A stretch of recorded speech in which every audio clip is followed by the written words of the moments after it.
আসসালামু আলাইকুম। কথা বলবো পার্বত্য অঞ্চল নিয়ে। পার্বত্য এলাকায় অনেক ঘটনা ঘটে গিয়েছে কয়েকদিনের মধ্যে। আপনারা দেখতে পাচ্ছেন কিছু, কিছু ভিডিও ফুটেজ দেখেছেন টেলিভিশনের রিপোর্টে এবং ফেসবুক, ইউটিউব বা বিভিন্ন সোশ্যাল মিডিয়ার মাধ্যমে আমরা অনেকগুলো ঘটনাই দেখতে পাচ্ছি। সেখানে আমরা দেখতে পাচ্ছি যে সেনাবাহিনীর গায়ে হাত তুলছে পাহাড়ি লোকজনগুলো।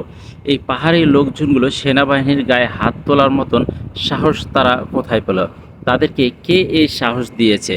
এটার পিছনে কারা রয়েছে, তাদেরকে কারা ইন্ধন যোগাচ্ছে এবং তাদের হাতে দেখতেছি অনেক বড় বড় অস্ত্র নিয়ে তারা ঘুরতেছে। সেই অস্ত্রগুলি তারা কোথায় পেল? কাদের মাধ্যমে তারা সেই অস্ত্রগুলি পেয়ে যাচ্ছেন এবং তাদের পিছনে কারা রয়েছে যারা বাংলাদেশের মধ্যে একটি অস্থিতিশীল পরিস্থিতি তৈরি করার জন্য এইভাবে তাদেরকে সাহায্য করে যাচ্ছে, অর্থ দিয়ে, অস্ত্র দিয়ে, সব কিছু দিয়ে। এবং কোন সাহসে তারা বাংলাদেশের মতন সেনাবাহিনীর মতন লোকের গায়ে হাত দিতেছে? এরে, আমি তোমাদেরকে একটু সাবধান করে বলছি যে সেনাবাহিনীর সাথে তোমরা 2020 ম্যাচ খেলাটা এখন পর্যন্ত দেখো নাই। সেনাবাহিনী যদি ঠিক মতন মাঠে নামে, তোমরা 10 মিনিটও টিকতে পারবা না। অতএব তোমরা সাবধান হয়ে যাও। তোমাদের পিছনে যারা রয়েছে তাদেরকে আমি সাবধান করে দিচ্ছি। তোমরা যাদের কথায় নাচতেছো তাদের কথায় নাচা ছেড়ে দাও। বাংলাদেশের সেনাবাহিনীকে তোমরা চেনো না। বাংলাদেশ সেনাবাহিনীকে সম্মান করতে শিখো।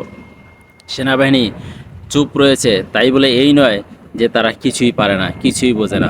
সেনাবাহিনী তোমাদের প্রতি সম্মান দেখিয়ে, শ্রদ্ধা জানিয়ে সেই জন্য তোমাদেরকে কিছু বলতেছে না, চাচ্ছে না দেশের ভিতরে একটা অস্থিতিশীল পরিস্থিতি তৈরি হোক। তোমাদেরকে নির্মূল করতে বাংলাদেশ সেনাবাহিনীর মাত্র 10 মিনিট টাইম, মাত্র 10 মিনিট। ঠিক আছে, 10 মিনিটের বেশি 1 মিনিটও নেবে না। কিন্তু তোমাদেরকে তা করতেছে না। তোমাদেরকে বাংলাদেশের নাগরিক হিসাবে তোমাদেরকে ছাড় দিতেছে, তোমাদেরকে সম্মান দিতেছে।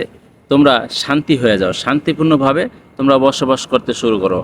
যার যেই সম্মান সেই সম্মান তাকে দিতে শেখো, তাহলে তোমরা শান্তিতে থাকতে পারবা। আর আমরাও চাই না কখনো যে তোমাদের উপরে অত্যাচার, জুলুম এগুলো হোক। এটা আমরা কখনোই চাই না। আর সেনাবাহিনী সেটা চাইতেছে না। যদি সেটা চাইতো তাহলে তোমাদেরকে 10 মিনিটের মধ্যেই নির্মূল করে দিতে পারতো।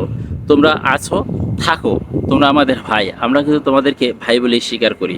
সেভাবেই তোমরা থাকো, ভাইয়ের মতন থাকো।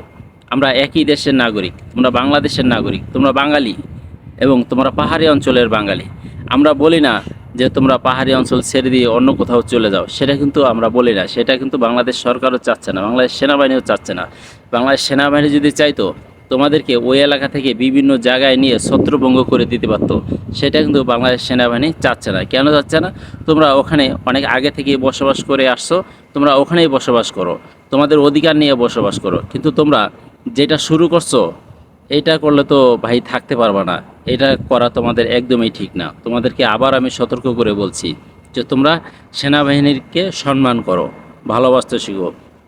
তোমাদেরকেও তারা সম্মান করবে, ভালোবাসবে। ধন্যবাদ সবাইকে।